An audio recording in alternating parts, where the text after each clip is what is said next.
Nous vous savons nombreux à suivre le journal de la ville, mesdames et messieurs. Voici le sommaire.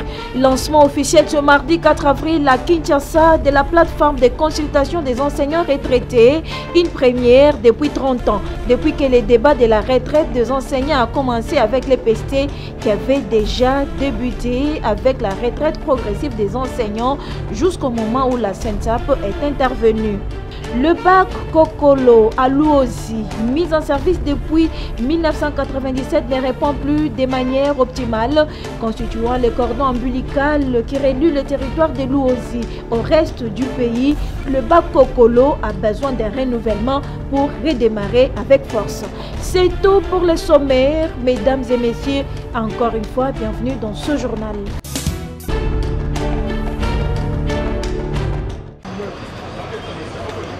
Loin de l'air bureau climatisé et dans les soucis de palper du droit, la matérialisation de la vision du chef de l'État, Félix-Antoine Tshisekedi Tshilombo, celle de la rénovation des universités et instituts supérieurs de la RDC, le ministre de la Communication et Médias, porte-parole du gouvernement, Patrick Mouyaya Katemwe, et son collègue de l'issue, Moindo Zangui, ainsi que quelques parlementaires ont bravé le soleil de Kinshasa afin de visiter les travaux en cours de réhabilitation des universités. Pour cette journée du lundi 3 avril 2023, ils ont visité des universités de la capitale, à savoir l'Université pédagogique nationale, l'UPEN, et l'Université de Kinshasa, Inikin. À l'étape de l'UPEN, les deux hommes ont visité les hommes en totale rénovation, les bâtiments administratifs, les auditoires, les tuyauteries et les systèmes d'aération. Et pour l'Inikin, où les travaux de rénovation des hommes et quelques bâtiments sont déjà à plus de 90% d'exécution. Pour le président de la République, la priorité principale sur laquelle nous devons travailler, c'est l'homme. Et au-delà du programme de la gratuité que nous faisons au niveau élémentaire, le président de la République a placé l'université au cœur de son projet politique. Au-delà des efforts qui sont en cours et qui sont menés par mon collègue de l'enseignement supérieur, il m'a fait l'honneur aujourd'hui de venir voir, parce que vous savez que je suis ministre de la Communication et qu'il est important que l'opinion puisse voir par où on a commencé, où nous sommes et nous serons. Parce que le programme pour ce qui concerne les universités, ce n'est pas seulement le changement du contenu avec le programme LMD qui a été mis en place, mais aussi la modernisation des infrastructures. Et je ne dis pas tous les efforts que nous faisons pour prendre en charge le personnel universitaire à travers la République démocratique du Congo. C'était aussi l'occasion pour les recteurs de l'Inikin, le docteur Jean-Marie Kayembe, de remercier le chef de l'État pour cette action si importante pour les étudiants de la RDC. C'est d'abord un motif réel de satisfaction. L'occasion est propice pour nous, au nom de tous les étudiants et de tout le personnel académique scientifique de l'université, de remercier absolument le président de la République. On a dit qu'il a fait de la rénovation de l'enseignement supérieur et universitaire un credo extraordinaire.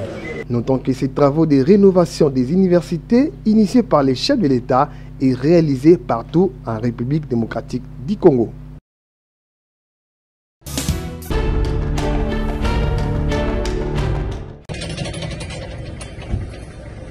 Pour y accéder, on utilise le bac. Tous les jours, le bac Luozi, parce que c'est de lui qu'il s'agit. Effectue 3 rotations par jour. Il transporte tout ce qui fait la vie de Luozi. Le bac Kokolo constitue le cordon ombilical qui relie le territoire de Luozi au reste du pays. Il transporte les personnes, les camions, voitures, motos et vélos, les approvisionne en produits de première nécessité tout en lui permettant d'évacuer ses productions. Seulement, ces bacs mis en service depuis 1997 ne répondent plus de manière optimale. 26 ans après, le bac Kokolo a besoin d'un renouvellement. À défaut d'un nouveau bac, 2 nouveaux moteurs permettront à Kokolo de redémarrer et devenir performant. D'abord, le moteur est bien. C'est un bac. La première fois c'est la première. Vous avez un moteur, il y a puissance linéaire. 140 chevaux. 140 chevaux, combien de moteurs? Exact. 140, 140. Équipé avec 280. Bon, ce qui bac, c'est pas. Le bac est pioca, ils sont à pioca. Parce que des péchés, bah, des péchés. Au trafic, alors, actuellement, bac on depuis le Kadawa. Il a deux bacs. Alors, bac nous souci, il y a des calamines qui fait. Il y a Hachimi, le Hachimi. D'ailleurs, bientôt, la semaine prochaine, il faut le salon. L'office de route qui a la responsabilité de cet engin a la responsabilité de veiller à son bon fonctionnement. Cela pour permettre à l'UOSI de se considérer comme l'antichambre du Congo-Brazzaville.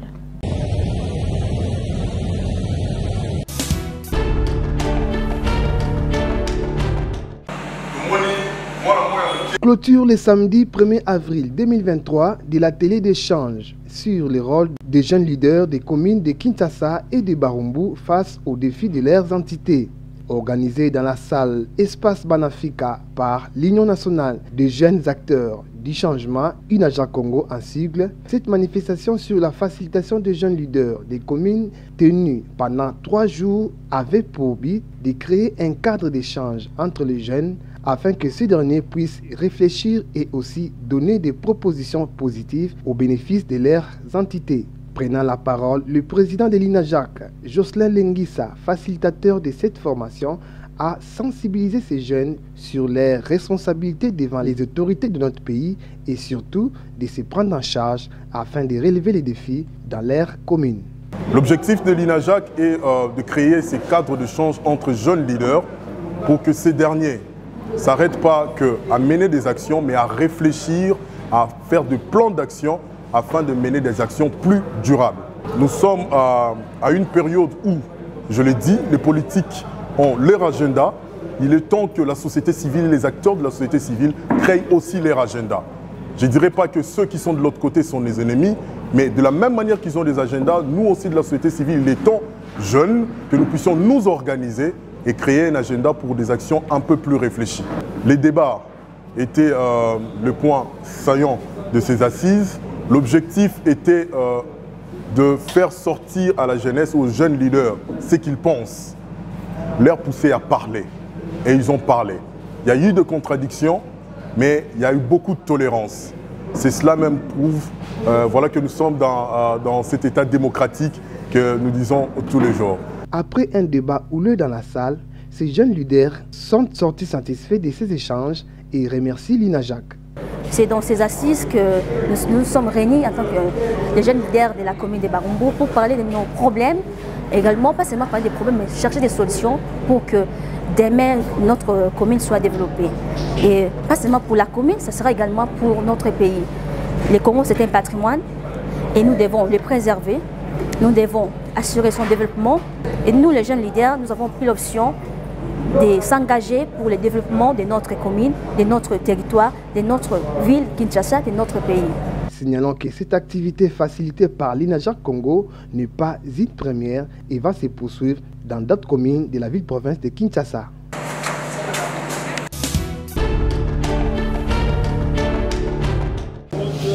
Après sa réunion extraordinaire tenue ce dimanche 2 avril 2023 portant sur la situation générale du parti, le groupe de combattants historiques de l'UDPS Tshisekedi dit avoir constaté avec regret l'anarchie au sein du parti UDPS Tshisekedi au premier mandat et fait cette déclaration.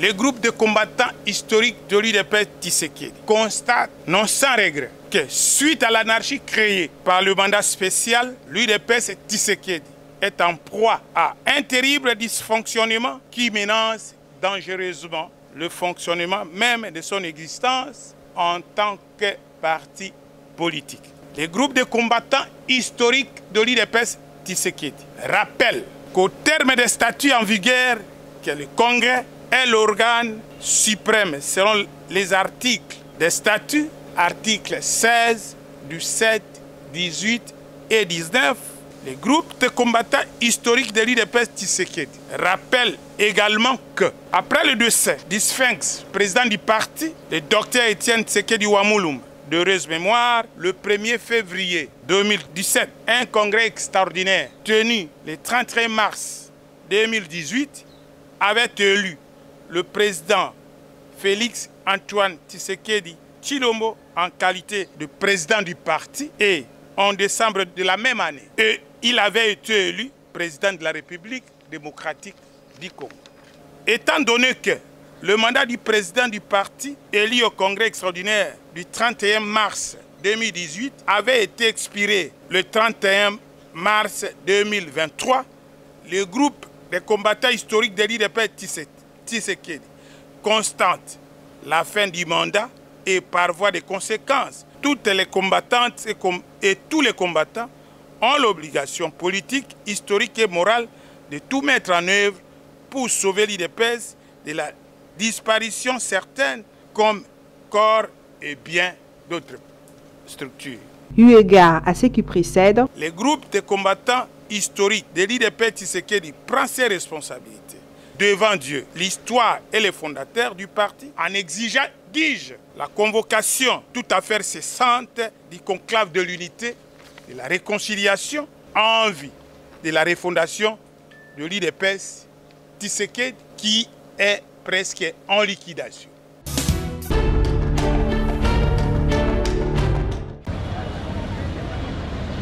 Nous sommes dimanche 2 avril 2023. Le parti politique Congo Debout pour le développement, CDD, de Maître Pierre Tembele adhère au regroupement Les Progressistes de Sami Badibanga Ntita pour constituer une force qui permettra au président de la République, Félix Antoine Tshisekedi Tshilombo, de briguer un deuxième mandat.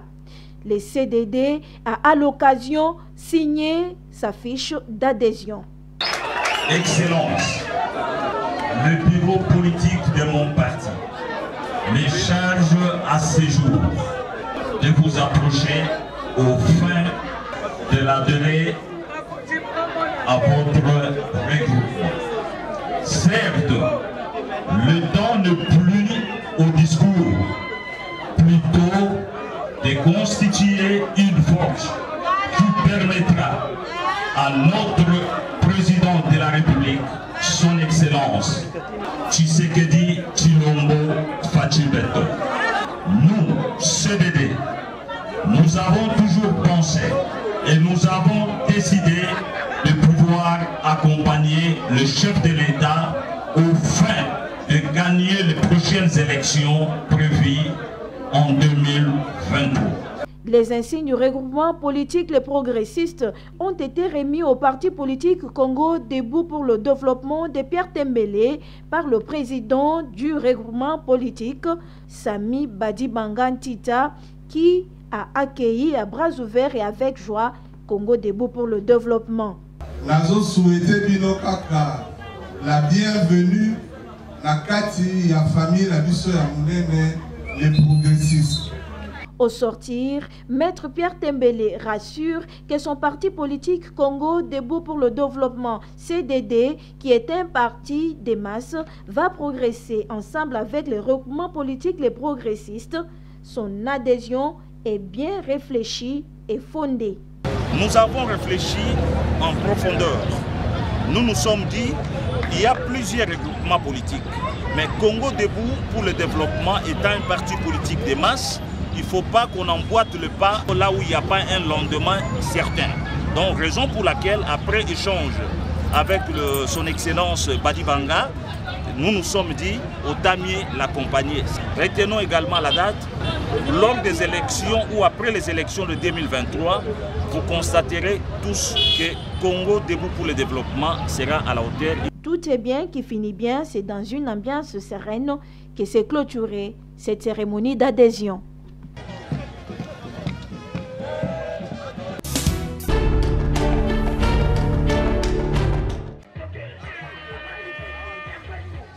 Clôture des ateliers liés aux activités du mois de la femme par la Ligue des femmes du mouvement des patriotes pour la démocratie MPD tout feu tout flamme malgré les soleils de plomb les samedis 1er avril dans la commune de Maluku.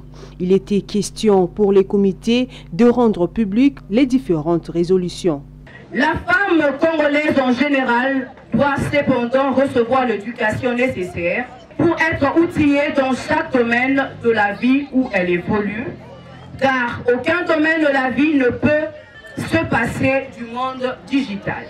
Cette activité a bénéficié de la présence du président national du MPD ainsi que le membre du présidium de la MOUCA et tant d'autres invités. Francis Moula Jakabamba a saisi l'occasion pour s'adresser à l'Assemblée en ces termes. Faut pas que na mikolo tozali awa mutako sabinote la MOUCA etikalobe moko ekambami na mwana mboka Martin Fayulu Madidi. Biso bana ya la MOUCA tozali na posa ya transition te. Tozali na posa ya le 22 décembre. Élection esalema bino bozongisa bokonzi epai ya mutu oyo bino boponaki po omoni biloko ya moyibi ebotaka be oyo bozokomona. Il faut tozala na barègle, il faut seni ezala indépendante.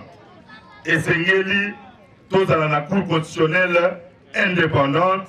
Esengeli tozala na bamibeko oyo ezokonduire biso na baélection ezala bamibeko biso nyonso limia. Donc mpakosa bino te mpona posa ya glissement te.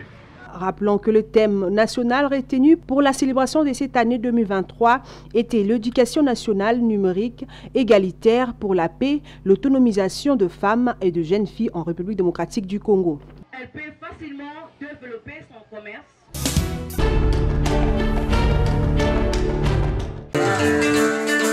Maître Roger Boulaboula, candidat de l'unité nationale, continue de suivre à la lettre les mots d'ordre donnés par l'autorité morale du parti agissant pour la République Guilo Ndomboyo, celui d'atteindre 1 million de membres au sein d'AREP d'ici fin 2023. C'est dans cette optique que c'est lui qui incarne à 100% la vision du parti AREP, l'unificateur, Maître Roger Boulaboula, était ce 2 avril à Mongafula, à l'espace Vilayala, pour sensibiliser les notables du Kwilu vivant à Kinshasa sur l'adhésion massive au parti cher, au ministre d'État en charge de l'aménagement du territoire, Guilo Ndomboyo, et les expliquer la vision de AREP. Notre présence en ce lieu cadre avec principalement la culture du mois de la femme. On a voulu honorer nos mamans. C'est une activité en principe qui devrait avoir lieu à Kikwit. Comme nous sommes empêchés, on a choisi ce cadre pour produire une dame, Madame Nancy. Et deuxièmement, c'est juste communiquer avec ceux qui ont l'information de notre cher parti AREP pour faire leur adhésion massive. Le parti a lancé une campagne atteindre 1 million de membres. Et cette responsabilité est donnée à toute structure, à tout membre d'AREP qui a compris la vision de son Excellence le ministre d'État Guilo Ndomboyo et la vision de notre nouveau CG, c'est Pascal Kanga, qui est un homme du terrain, que nous voulons soutenir pour que d'ici peu de temps, nous puissions atteindre 1 million de membres au sein de notre parti AREP. Autre temps fort qui a caractérisé cette activité, c'est aussi la prestation de quelques orchestres venus de tous les coins de la capitale, question d'agrémenter cette journée. Chaque orchestre a interprété quelques morceaux de grands musiciens RD congolais.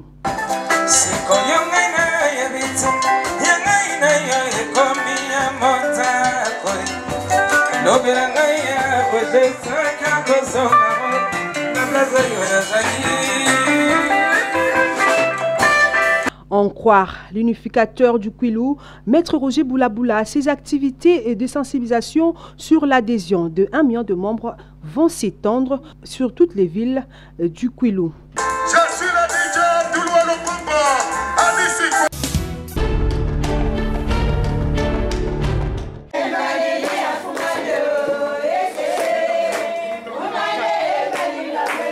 En marge de la clôture du mois de la femme, le 31 mars 2023, le chef Claude Sao Ngangwele, chef coutumier du groupement Massina, a invité les mamans de son groupement pour célébrer ensemble et clôturer en beauté les mois dédiés aux droits de la femme. Un bon père de famille, le chef Sao Ngangwele a partagé le peu qu'il avait avec les mamans, parmi lesquelles il y avait aussi des veuves. Une manière pour lui d'honorer les femmes et les valoriser.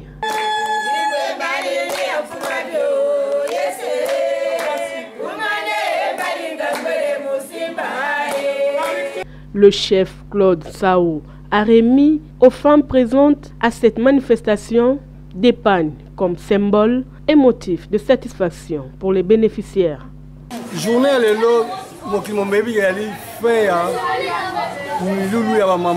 le 31 mars, Clotilde a fait ma maman. Je vais dire que ma maman a vu sur la mboka, sur la veuve, sans qu'elle n'ait assisté. Il y a un moment où on a fait mboka, on a fait tout cabulatoire, on a fait sucré, on a fait lamba.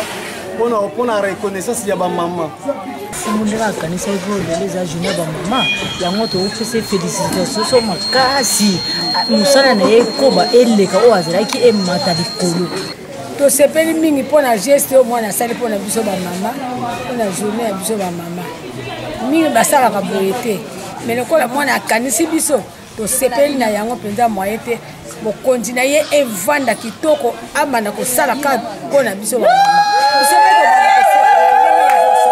Pour rappel, le mois de mars était mois dédié à la défense des droits de la femme, dont pour cette année 2023, l'accent a été mis sur le numérique.